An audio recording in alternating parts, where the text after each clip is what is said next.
மூணார் சுப்பிரமணிய சாமி கோவில் வழியாக இக்கா நகர் செல்லக்கூடிய சாலையின் சீரமைப்பு பணிகள் தொடங்கப்பட்டன. கடந்த மழைக்காலத்தில் சேதமடைந்த சாலை மாவட்ட பஞ்சாயத்தின் 10 லட்சம் ரூபாய் உபயோகித்து சீரமைப்பு வேலைகள் நடத்தப்படுகிறது. மூணார் சுப்பிரமணிய சுவாமி கோவில் வழியாக இக்கா நகர் செல்லக்கூடிய பைபாஸ் சாலையின் சீரமைப்பு பணிகள் தொடங்கப்பட்டுள்ளது. கடந்த மழை வெள்ள காலத்தில் சேதமடைந்த சாலையில் மாவட்ட பஞ்சாயத்தின் 10 லட்சம் ரூபாய் நிதி உபயோகித்து சீரமைப்பு வேலைகள் நடத்தப்படுகிறது. மூணார் சுப்பிரமணிய சாமி கோயில் வழி இக்கா நகர் பைபாஸுக்கு போகக்கூடிய சாலை ரொம்ப வருஷமாக மோசமாக கிடந்துச்சு. அப்போ பொதுமக்களுடைய ஆവശ്ய பிரகாரம் நம்ம 10 லட்ச ரூபா ஃபண்டு ஒதுக்கி இன்றைக்கி இந்த ரோடுடைய வேலை ஆரம்பமாகிருக்கு. நல்ல ரீதியில் வேலை பொதுமக்கள் எல்லாம் சேகரிச்சிருக்காங்க. இனியும் அதனுடைய கம்ப்ளீஷன் இருக்குது. இப்போ 10 லட்ச ரூபா ஃபண்டு வச்சுருக்கோம். அது முடிஞ்சிட்டு அடுத்த செகண்ட் ஃபண்டு வச்சு நல்ல ஒரு ஃபுட்பாத்தும் ரோடு கூட செஞ்சு கொடுக்கணும்னு சொல்லியிருக்கோம்.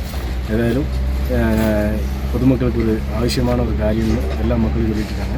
இப்போ அதனுடைய வேலை இன்றைக்கி துரிதகரமாக நடந்துட்டு.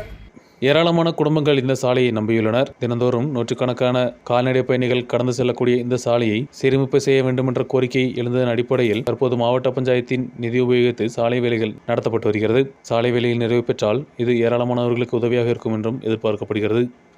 News bureau, Munnar.